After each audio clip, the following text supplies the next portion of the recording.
আমাদের আজকে আমরা ম্যাগনেটিজম পড়বো, চৌম্বকত্ব। আমাদের দৈনন্দিন জীবনে আমরা ধরো প্রচুর লোহার জিনিস ব্যবহার করি, পেরেক, আলপিন, সেফটি পিন, এই সমস্ত জিনিসগুলোকে আমরা ছোটবেলা থেকে সবাই জানি। এটা মানে স্কুল গোয়িং চিলড্রেনরা থেকে আরম্ভ করে সবাই জানে যে এই ধরনের লোহার অবজেক্টগুলোকে, আরও আছে নিকেল, তো নিকেল আমরা সচরাচর ইউজ করি না। এই লোহার জিনিসগুলোকে যেগুলো অ্যাট্রাক্ট করে, আমাদের ছোটবেলাতেও খুব মজার খেলা মনে হতো, আমরা জানতাম তাদের চুম্বক বলে। তারা একটা স্পেশাল প্রপার্টি তাদের রয়েছে যে তারা লোহার জিনিসপত্রকে আকর্ষণ করে। আমরা তখন লোহা পর্যন্তই জানতাম যে লোহার জিনিসপত্রকে আকর্ষণ করে। এবার সেই চুম্বক আমরা হাতে নিয়ে নাড়াচাড়াও করেছি অনেকটা। ওই আয়রন বারের যে চুম্বকগুলো, সেগুলোকে বার ম্যাগনেট বা দণ্ড চুম্বক বলে।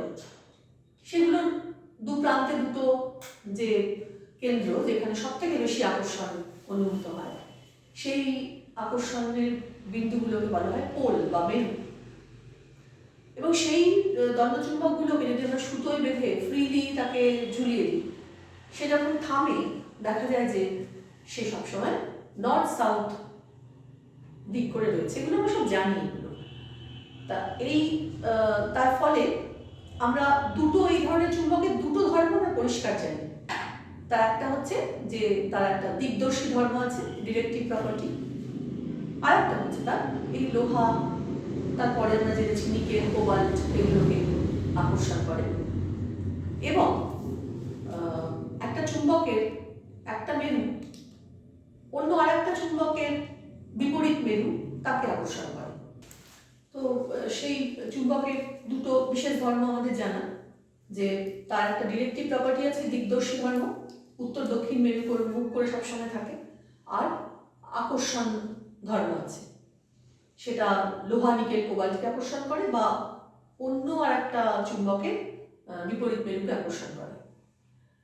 এখন এই ধর্মগুলো এগুলো সব আমাদের জানা, আমরা তবুও এটাকে এখন ম্যাগনেটিজম পড়বো আমরা আস্তে আস্তে, এগুলো রিক্যাপিচুলেট করার জন্য আমি বলছি, বারবার মনে করার জন্য।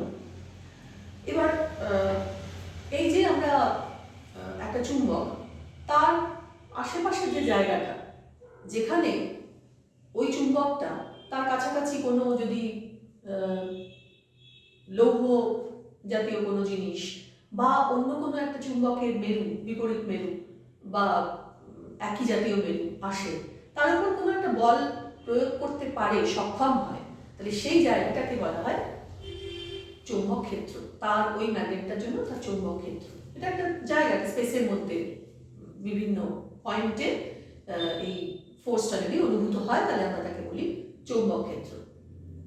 আসলে কিন্তু এটা অঙ্কের হিসেবে অসীম পর্যন্ত বিস্তৃত, কিন্তু একটা চুম্বকের তার যন্ত্রের একটা নির্দিষ্ট ক্ষমতা আছে, আমরা সেই পর্যন্তই, তার রেঞ্জের মধ্যেই আমরা কথা বলছি, যে সেই জায়গাটাকে বলা হয় চৌম্বক ক্ষেত্র। আরও আমরা কতগুলো জিনিস জানি, যেটা যেমন একটা চুম্বকের দুটো মেরু, উত্তর মেরু, দক্ষিণ মেরু, এবার আর একটা চুম্বকের উত্তর মেরুকে সে বিকর্ষণ করবে। এবং আমরা যদি একটা অবজেক্ট রয়েছে, ধরো মনে করো টেবিলের উপর একটা অবজেক্ট রয়েছে, সেটা দেখতে দণ্ডচুম্বকের মতো, কিন্তু সেটা দণ্ডচুম্বক কিনা এটা আমরা বুঝবো কি করে? এটা করতে গেলে আমাদের একটা পরীক্ষা করতে হয়। পরীক্ষা করতে গেলে আমাদের অন্য যে জিনিসগুলো লাগে, সেটা হচ্ছে ধরো কিছু তোমার কাছে কিছু লোহার টুকরো দিতে পারে এবং আর একটা চুম্বকও দিতে পারে।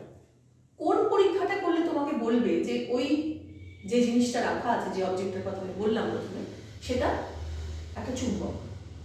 কি করতে পারি আমরা ওই জিনিসটাকে তুলে নিয়ে, যদি আমরা কোনো লোহা বা এরকম কোনো কিছু টুকরো, যেগুলোকে আমরা জানি না যে আদৌ সে চুম্বক কিনা, তার কাছে লাগালাম, দেখা গেল আকর্ষণ হচ্ছে। যদি সবগুলোর মধ্যে আকর্ষণ হয়, তাহলে কিন্তু আমি বুঝতে পারলাম না যে ওইটাই চুম্বক কিনা। এবার মনে করো ওর মধ্যে থেকে এমন একটা জিনিস, সেটা আর একটা অবজেক্ট তুলে নিয়ে সেটা যখন ওই তার কাছাকাছি মেরুর কাছে আনা হলো, তখন দেখা গেল একটা বিকর্ষণ বল অনুভব হচ্ছে, যেন ঠেলে সরিয়ে দিচ্ছে, তাহলে বিকর্ষণ বল হচ্ছে, অনুভূত হচ্ছে। সেই বিকর্ষণ হলে পরে কিন্তু আমরা পরিষ্কার বুঝতে পারছি যে দুটো অবজেক্টের কাছাকাছি আনা হয়েছে, দুটোই চুম্বক। কারণ আমরা জানি যে চুম্বকের সমমেরুগুলো পরস্পরকে বিকর্ষণ করে। তাহলে দেখো, আকর্ষণ দিয়ে কিন্তু আমরা বুঝতে পারলাম না যে কোনটা চুম্বক।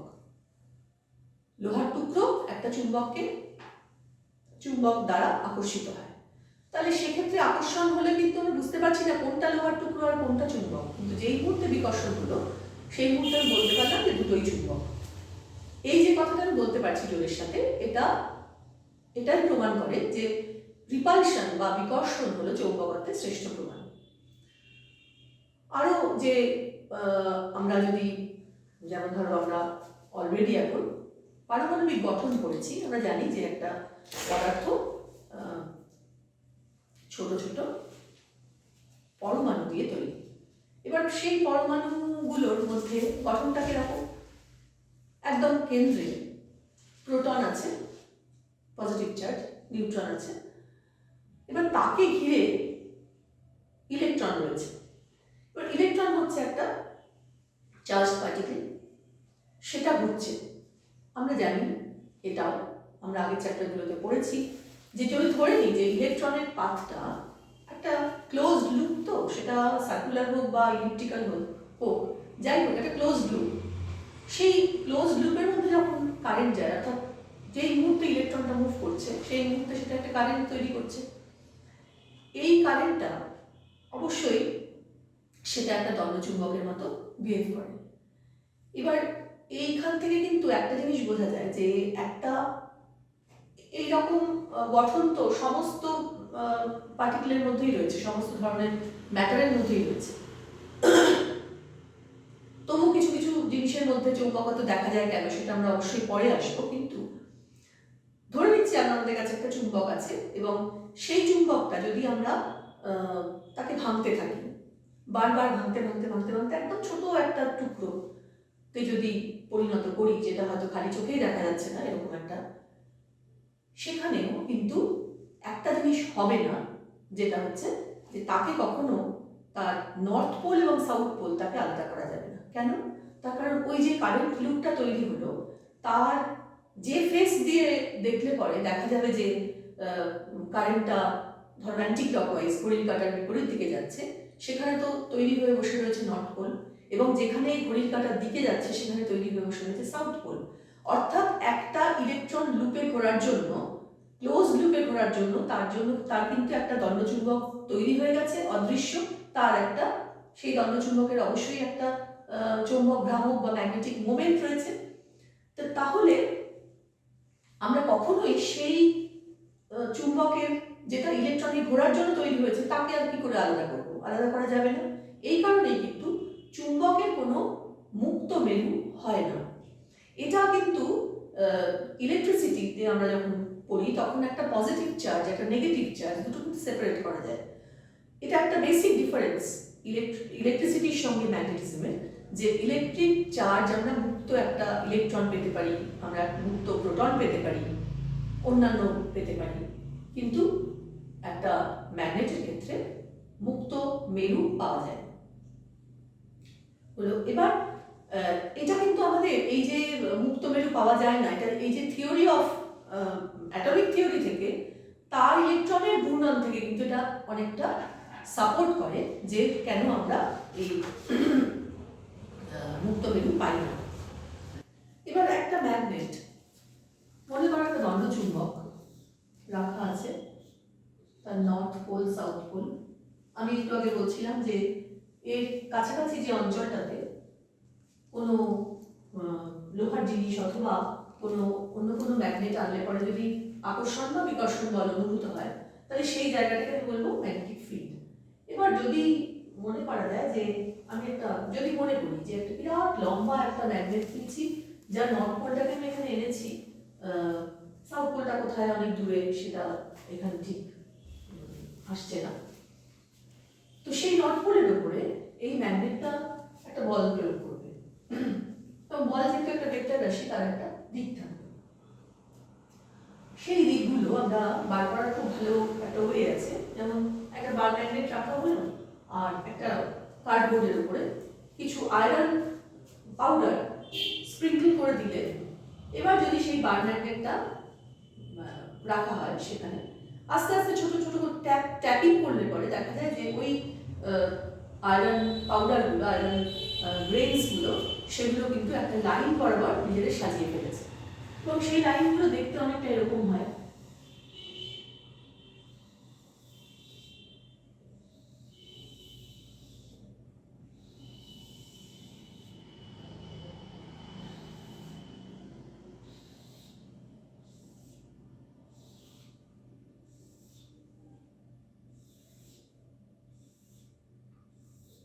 এবং ভেতরে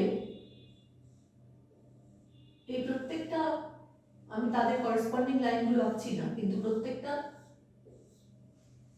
ম্যাগনেটের ভেতরে এই লাইনগুলো আছে এবং এরা নর্থ থেকে বেরোচ্ছে, সাউথে ঢুকছে, সাউথ দিয়ে ঢুকছে, ঢুকে কিন্তু পুরো সার্কেলটা কমপ্লিট করছে, যে ক্লোজ লুপ সেটা কিন্তু কমপ্লিট করছে।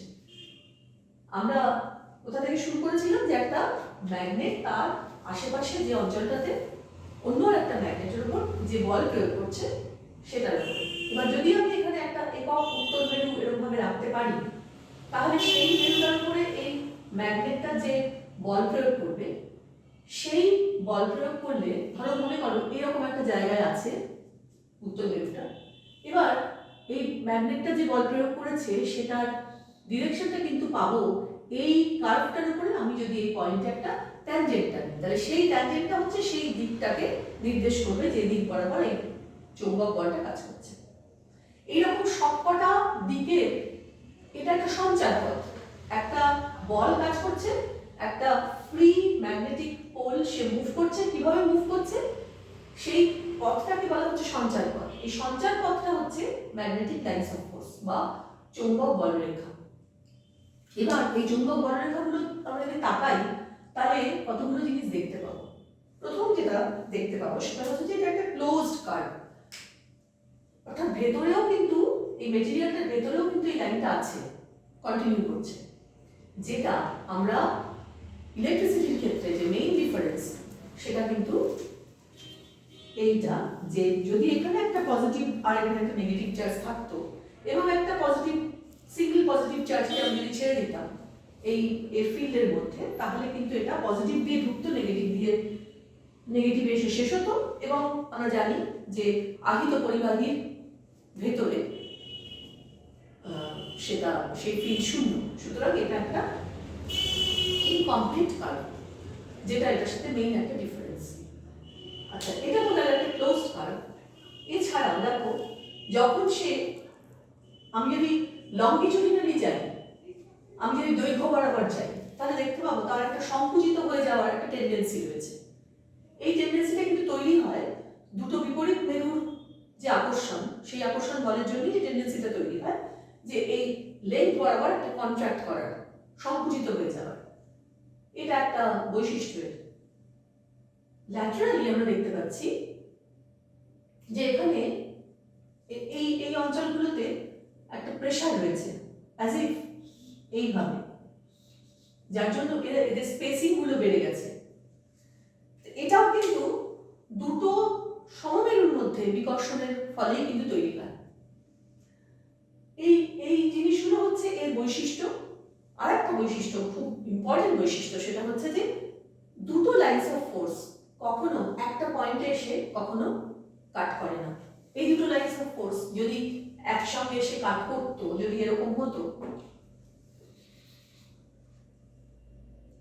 যদি এরকম হতো, তাহলে এই পয়েন্টে দুটো লাইনস অফ ফোর্স কাট করছে এবং এই পয়েন্ট থেকে, এটা লাল দিয়ে আপনারা ভালো বুঝতে পারবেন,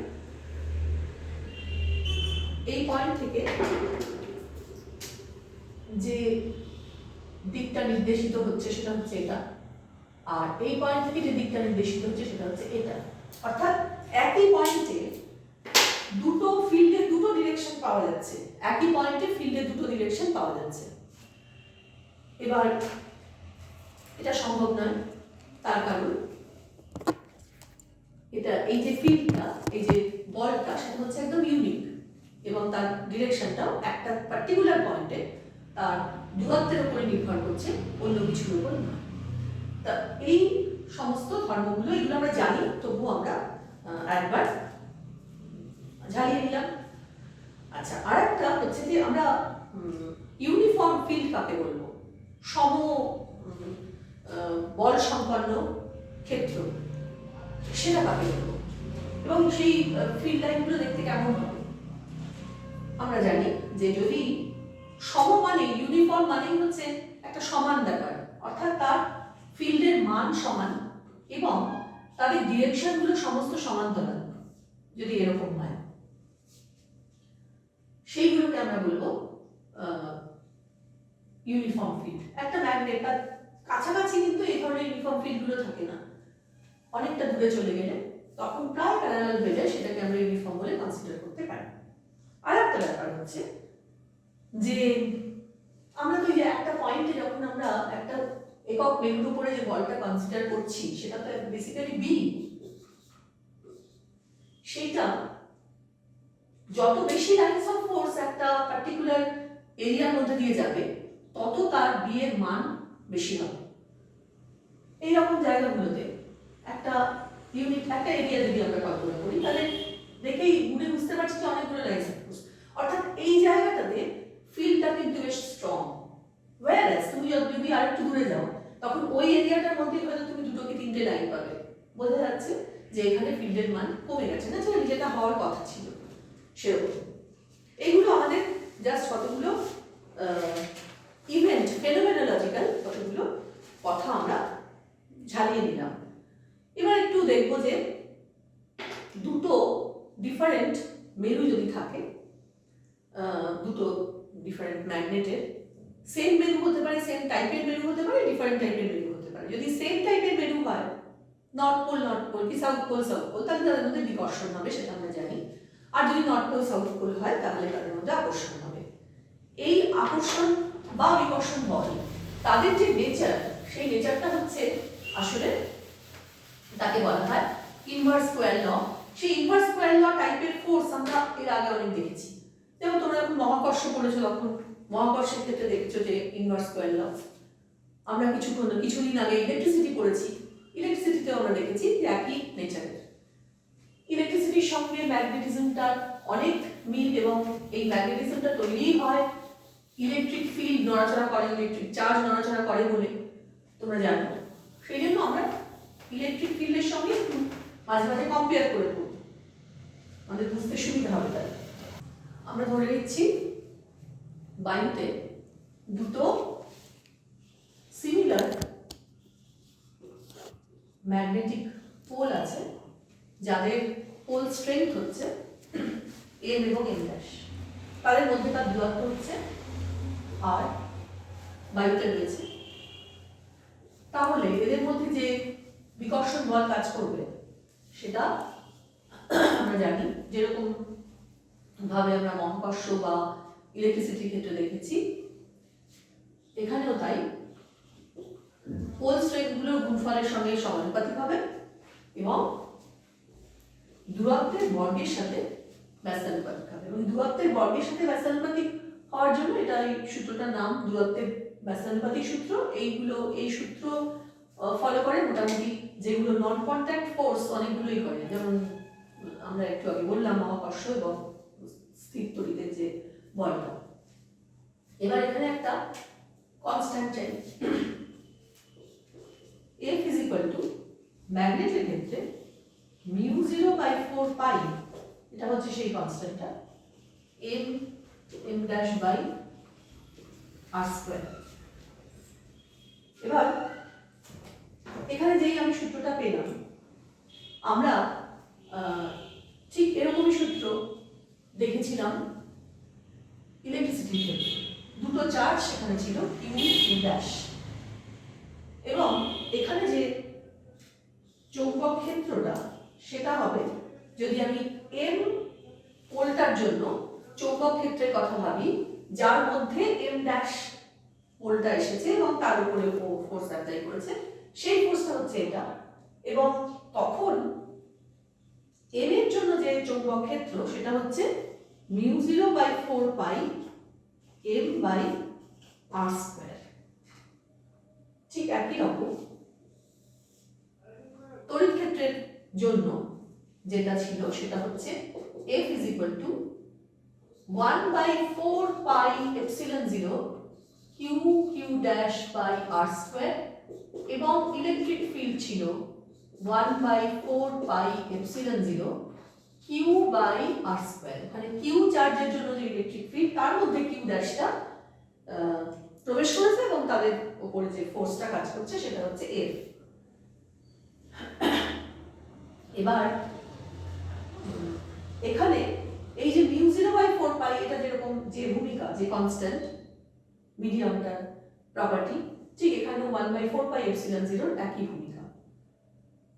এবার এই যে μ0/4 পাই এরকম কনস্ট্যান্টটা পাওয়া গেছে এবং এই যে ইকুয়েশনটা এখান থেকে আমরা যেটা বার করব সেটা হচ্ছে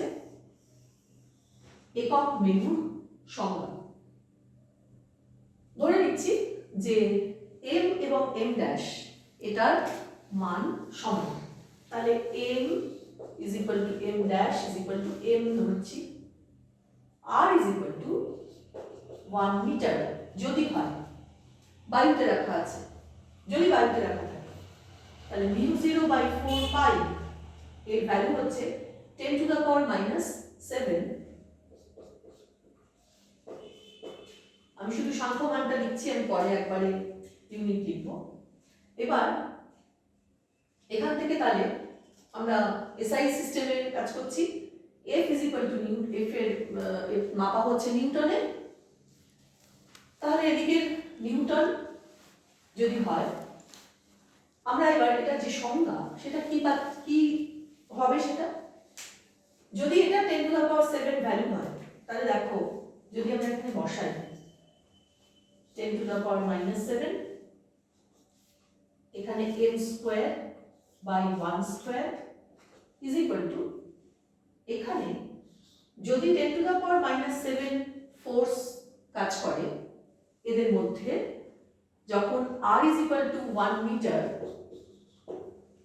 বায়ুতে রাখা আছে তখন এদের মধ্যে যদি 10 to the power minus 7 Newton force কাজ করে তাহলে আমি mটাকে বলতে পারবো 1, এর ইউনিট হবে দেখো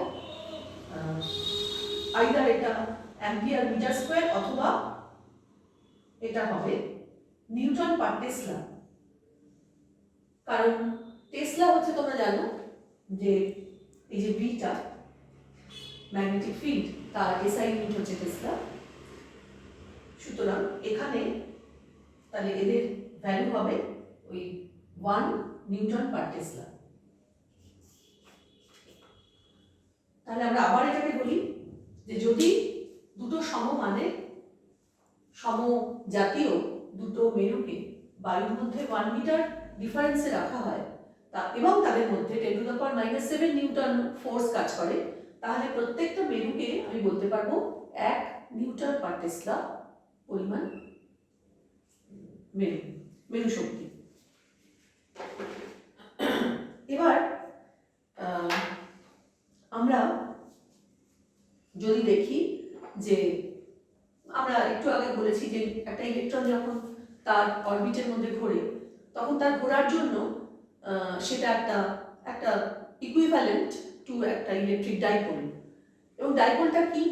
ডাইপোল হচ্ছে যে সমমানের ইকুয়াল এবং অপোজিট, সমমানের মানে ইকুয়াল, অপোজিট একটা নর্থ পোল একটা সাউথ পোল, যদি তাদের মধ্যে একটা সার্টেন ডিস্টেন্স অফ সেপারেশন থাকে তাহলে তাকে আমরা একটা ডাইপোল বলতে পারি।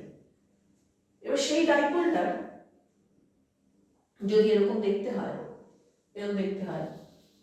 যদি তাকে আমরা বলি যে এর দূরত্ব হচ্ছে 2l যদি তার দূরত্ব হয় তাদের মধ্যে এবং যদি সমমানের হয় তাহলে তার ডাইপোল মোমেন্ট হবে m into 2l। এক্ষেত্রে যদি আমরা একটা ভেক্টর ফর্মে লিখতে চাই তাহলে এটা নিশ্চয়ই ন্যাচারালি একটা ভেক্টর রাশি m into 2l, অথবা এখানে একটা ইউনিট ভেক্টর লেন্থ ওয়াইজ একটা ইউনিট ভেক্টর কল্পনা করে তবে এটা এই ভেক্টর ফর্মটা লিখতে হবে। আচ্ছা, এখানে এই যে m ইন্টু টোয়াইস মানে যেটা 2ml হলো সেটার ইউনিট কি হবে? দেখো, যদি এটা নিউটন পার টেসলা হয় আর m এর একক, m এর SI একক, এটা যদি m আমি তার ইউনিট বার করতে যাচ্ছি, আমি যদি পোল স্ট্রেংথের একক যদি নিউটন পার টেসলা হয় আর লেন্থের একক তো আমরা জানি মিটার। এবার নিউটন মিটার কি? ভীষণ চেনা, এটা হচ্ছে ওয়ার্কের ইউনিট অর্থাৎ জুল। তাহলে এটা দাঁড়াবে জুল পার টেসলা। এই ইউনিটগুলো ভীষণ ভালো করে খেয়াল করতে হবে, কোনটা কি, কোনটা নিউটন পার টেসলা, কোনটা জুল পার টেসলা, এইগুলো কিন্তু খুব ভালো করে শিখতে হবে। এবার আমরা ইলেকট্রনের কথায় আবার যাই। ইলেকট্রনটা একটা কারেন্ট লুপ তৈরি করছে। এই যদি সেই কারেন্ট লুপটা হয়, মনে করা যাক ঘড়ির কাঁটার বিপরীতে যাচ্ছে এবং একটা ম্যাগনেটিক মোমেন্ট এই আইটা যাওয়ার জন্য লুপের মধ্যে দিয়ে তৈরি হচ্ছে। আইটা কি করে তৈরি হলো? ইলেকট্রনটা একটা স্পিডে ঘুরছে বলে এই আইটা তৈরি হয়েছে। আমরা জানি চার্জ পার ইউনিট সেকেন্ড হচ্ছে কারেন্ট, সেই হিসেবে আই, এবং তার জন্য তার পারপেন্ডিকুলার প্লেনে, যে প্লেনটার মধ্যে দিয়ে আইটা যাচ্ছে তার পারপেন্ডিকুলারলি একটা ম্যাগনেটিক মুভমেন্ট তৈরি হয়েছে। একটা ইউনিট ভেক্টর যদি ভেবে, এবং এইটা হচ্ছে সেই যে লুপটা, তার এরিয়াটা। এবার সেটা যদি এ হয়, তাহলে এই ম্যাগনেটিক মোমেন্ট যেটা হচ্ছে সেটা হচ্ছে আই ইন্টু এ। এবার যদি পার সেকেন্ড পার সেন্টিমিটার যদি এনটা টার্ন থাকে, তাহলে এটা হবে m is equal two n i a।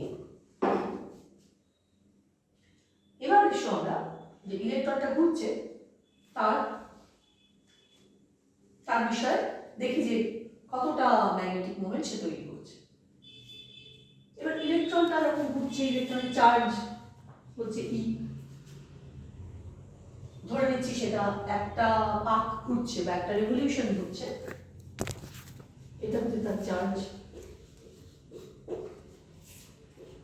এটা হচ্ছে একবার পাকের জন্য তার টাইম বা পর্যায়টা।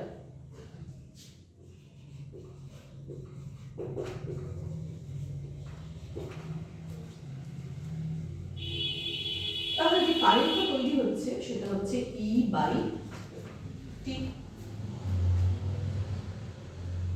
এবার ইলেকট্রনটা যে পাথে ঘুরছে তার রেডিয়াস যদি ই হয়, তার রেডিয়াস যদি আর হয়, তাহলে এবং তার স্পিড যদি ভি হয়, তাহলে টিটা হচ্ছে 2 পাই আর বাই ভি। আমরা এই টি এর ভ্যালুটা এখানে বসিয়ে দিই। 2 পাই আর নিচে থাকবে, ভি চলে যাবে উপরে। এবার এই ইলেকট্রনের জন্য যে ম্যাগনেটিক মোমেন্টটা তৈরি হবে সেটা m is equal to I into a। a হচ্ছে পাই আর স্কয়ার, তাহলে এখান থেকে m হচ্ছে I into a, এখানে a হচ্ছে পাই আর স্কয়ার। তাহলে I is equal to এটা বসাচ্ছি e v by 2 pi r into pi r square। এটা আমি একটু উপরে লিখি, নইলে তোমাদের দেখতে অসুবিধা হবে।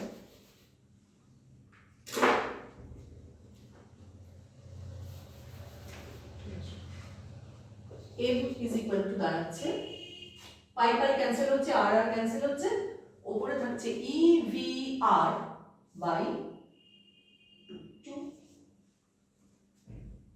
এবার আমরা একটা কাজ করব, ধরে নিচ্ছি ইলেকট্রনের ভর হচ্ছে m, আমরা m দিয়ে উপরে আর নিচে গুণ করছি, তাহলে এখানে করলে পরে হবে m V R by 2m। m V R দেখতেই একটা কথা মনে পড়ে যাচ্ছে, তোমাদেরও পড়েছে নিশ্চয়ই, যখন একটা m ভরের বস্তু কণা সে r ব্যাসার্ধের একটা বৃত্তপথে v গতিবেগ নিয়ে ঘুরবে, তখন তার যে কৌণিক ভরবেগ বা অ্যাঙ্গুলার মোমেন্টাম সেটা হচ্ছে mvr। তাহলে আমরা সেই অ্যাঙ্গুলার মোমেন্টামটাকে l দিয়ে লিখি, আমি সবকটাই এখানে এখনো পর্যন্ত মানের কথাই বলছি, l is equal to mvr। এবার দেখো, তাহলে এটাও হচ্ছে m is equal to e l by twice m।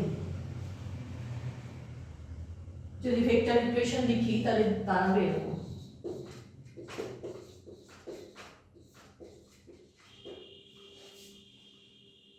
এবার আমাদের এই ইলেকট্রন ঘুরছে একটা অরবিটে, এই সমস্ত বিষয়টা যে অ্যাটমিক থিওরি, যার অ্যাটমিক থিওরি দ্বারা গাইডেড তিনি হচ্ছেন নিলস বোর। তিনি প্রথম এই যে স্টেশনারি অরবিটের যে কন্ডিশনগুলো তার মধ্যে একটা ছিল, মনে করে দেখো, যে তাদের যে অ্যাঙ্গুলার মোমেন্টাম বা কৌণিক ভরবেগ সেটা হচ্ছে nh বাই 2 পাই, অর্থাৎ h ক্রস বা প্ল্যাঙ্কস কনস্ট্যান্টের একটা ইন্টিগ্রাল মাল্টিপল বা একটা ইন্টিগ্রাল মাল্টিপল। তাহলে এইখান থেকে আমরা লিখতে পারি এই যে এখানে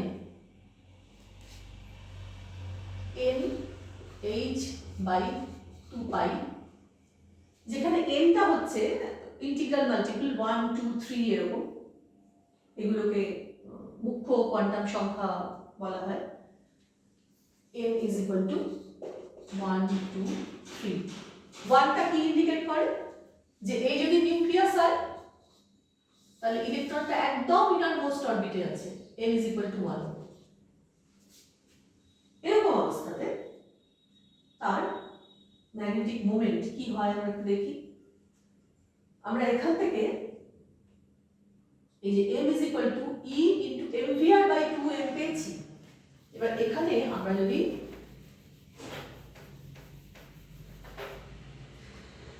এটা পুট করি nh বাই 2 পাই,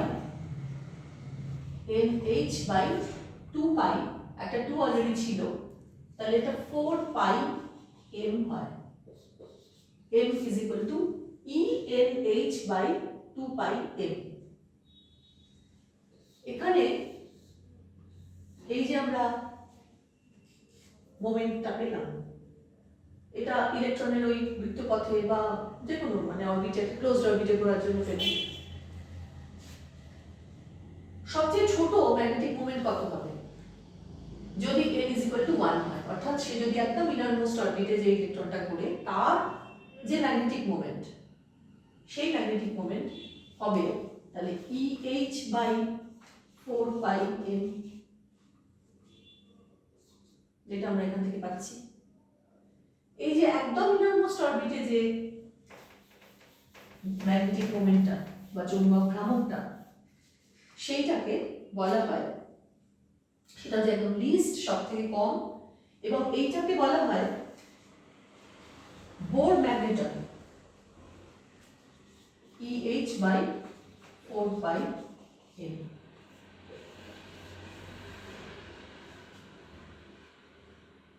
এই যে বোর ম্যাগনেটন, এটা তাহলে এর প্রয়োজনীয়তাটা কি? যদি ইলেকট্রনটা একদম ইনারমোস্ট অরবিটে থাকে, সব থেকে কম কম ম্যাগনেটিক মোমেন্ট হচ্ছে এটাকে আমরা বলছি বোর ম্যাগনেটন।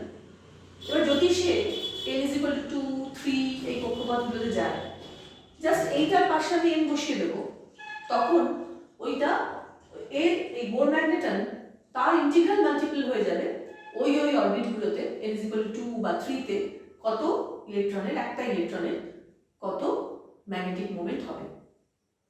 এভাবে আমরা এটার ইউটিলিটিটা বুঝতে পারি। এবার আমি একটা এই যে এতক্ষণ বললাম যে ইলেকট্রনটা ঘুরছে বলে একটা ক্লোজ লুপের মধ্যে সে একটা বার ম্যাগনেটের মতো ব্যবহার করছে, বা তার মধ্যে একটা ম্যাগনেটিক মোমেন্ট ডেভেলপ করছে, সে একটা ছোট বার ম্যাগনেটের মতো আচরণ করছে, একটা ম্যাগনেটিক ডাইপোল। এইটা একটা প্রমাণ, খুব সুন্দর একটা প্রমাণ করে দেখানো যায়। ডি-লার্ডিংসের একটা ব্যাটারি, একটা ফ্লোটিং ব্যাটারি, আমি একটু আঁকি জিনিসটা, এইরকম দেখতে, খুব সিম্পল, একটা টেস্ট টিউবের মতো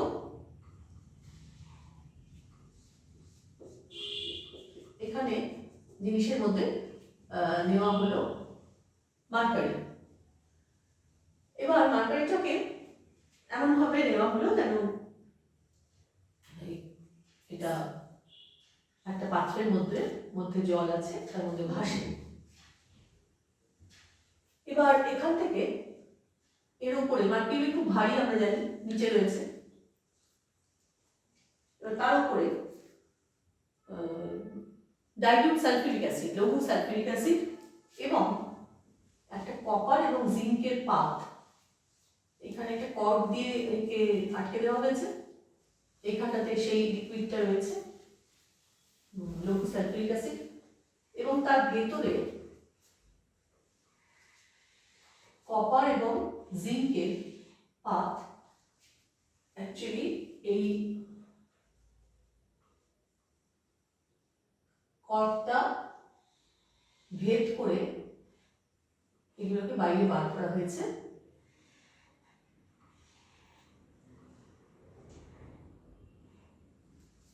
এরা একটা তাহলে সিম্পল ভোল্টাইক সেল তৈরি করেছে এবং এই কপার এবং জিঙ্কের পাত দুটো ব্যাটারির দুটো ইলেকট্রন হিসেবে কাজ করছে। তাদের সাথে একটা লুপ, একটা কারেন্ট, একটা কন্ডাক্টিং লুপ নেওয়া হয়েছে।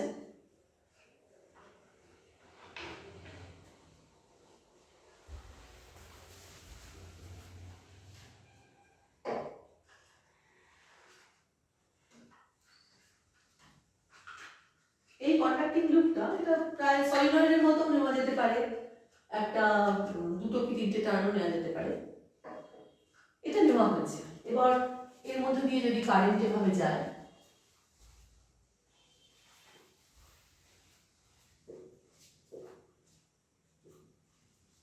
তাহলে ওই কন্ডাক্টিং ওয়্যারটার মধ্যে দিয়ে কারেন্ট যাচ্ছে, দেখা যায় যে তারা এই কারেন্টটা যাওয়ার ফলে ব্যাটারিটা ফ্লোট করতে শুরু করেছে, নড়তে শুরু করেছে। কিছুক্ষণ পর দেখা যায় যে কারেন্টটা যখন চলছে, অন আছে, তখন দেখা যায় যে এরা ওই সলিনয়েড বা ওই যে সার্কুলার লুপটা নেওয়া হয়েছে, তারা একটা পার্টিকুলার দিক বরাবর নিজেদের ওরিয়েন্ট করে ফেলেছে এবং ওই অবস্থায় সে স্থির হলো।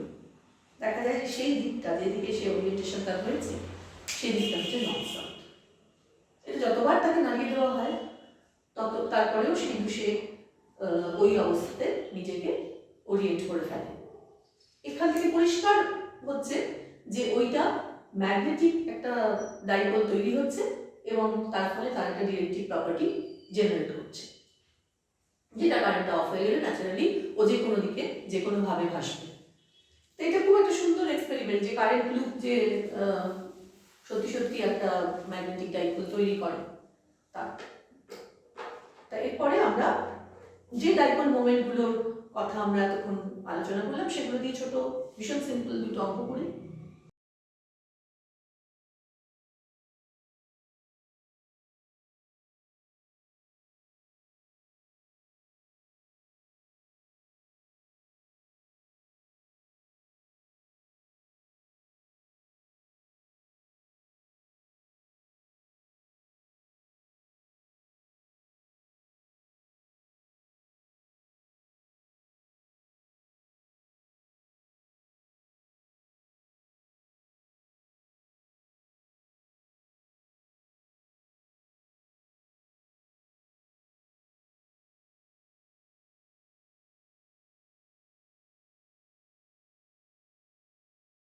তোমরা অঙ্কটা পড়েছো। কি বলেছে? ইউজুয়ালি প্রোটনকে ঘিরে অ্যাটমের মধ্যে ইলেকট্রন ঘোরে।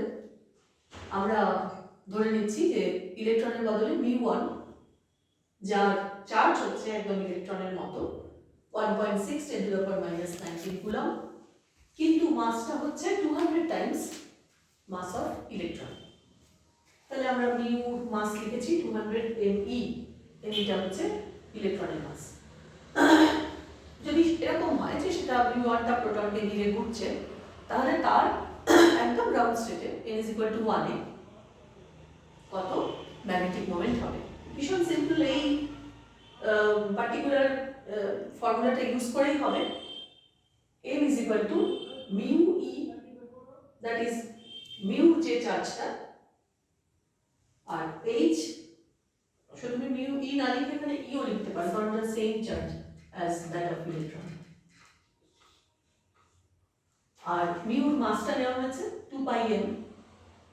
এখানে h লাগছে Planck's constant 6.63 × 10⁻⁻34 joule second. me হচ্ছে 9.1 × 10⁻⁻31 কেজি।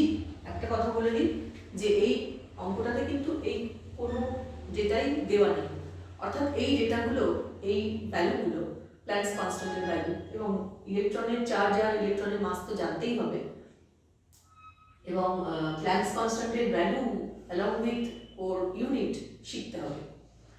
এবার আমরা এটাকে পুট করব। পুট করে অঙ্কটা খুব সিম্পল। 1.6 × 10⁻⁻⁹, 6.63 × 10⁻⁻34 divided by 2, 3.14, 9.1। আচ্ছা, এটা কিন্তু 200 টাইমস এমি, তাহলে এখানে একটা 200 আমি এটা লিখে ফেলেছি, 200 আসবে। এবার তাহলে এই ভ্যালুগুলো বসানো হয়ে গেছে। আমি 10⁻, যে পাওয়ারে আছে সেগুলো সব একসঙ্গে কালেক্ট করে 10⁻⁻23 নিচ থেকে 10⁻⁻34 -31 কেটে গেল, কেটে গিয়ে এখান থেকে 200 এর দুটো পাওয়ারকে কনসিডার করে আমরা এই আসলাম। তাহলে 0.185 × 10⁻⁻23 তার যে ইউনিট সেটা হবে, তোমরা ফাইনালি আনসার লিখবে যে মিউ যে চৌম্বক ভ্রামক, সেই চৌম্বক ভ্রামক কত হবে?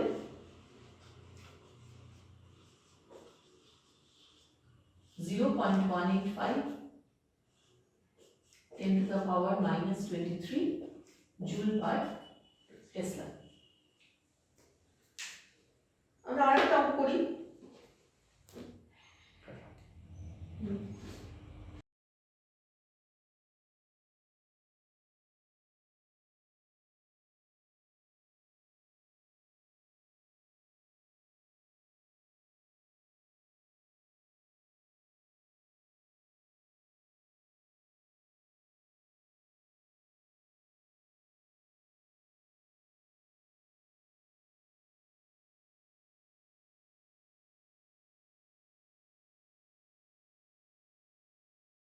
সেকেন্ড অঙ্কটা দেখো আরো সিম্পল। এটা একটা 300 টার্নস এর একটা সার্কুলার কয়েল, তার মধ্যে দিয়ে 15 অ্যাম্পিয়ার কারেন্ট গেছে। কয়েলটার ডায়ামিটার হচ্ছে 14 সেন্টিমিটার। ম্যাগনেটিক মোমেন্ট কত? তাহলে ম্যাগনেটিক মোমেন্ট হবে, আমরা জানি N/I/A। খুব সিম্পল, কিন্তু তোমাকে আইডেন্টিফাই করতে হবে অনেকগুলো। যখন তোমরা পরীক্ষার কোশ্চেন পেপার পাবে তখন সব চ্যাপ্টার তোমাদের কাছে একাকার, এবং তোমাকে আইডেন্টিফাই করতে হবে কোন ফর্মুলাটা আমি অ্যাপ্লাই করব। n = এখানে 300,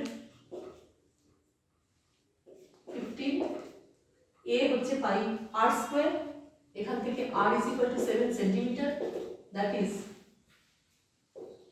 0.07 মিটার। তাহলে এখানে 3.14 into 0.07 whole square is equal to হচ্ছে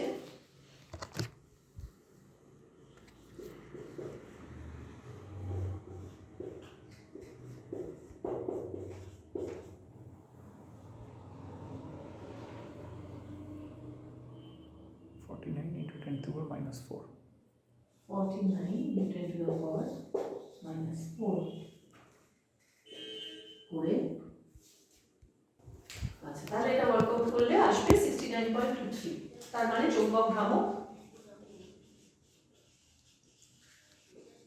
যেটা রিকোয়ার্ড ছিল সেটা হচ্ছে 69.23 জুল পার টেসলা। তাই এইভাবে তোমরা অন্যান্য অঙ্কগুলো ট্রাই করবে।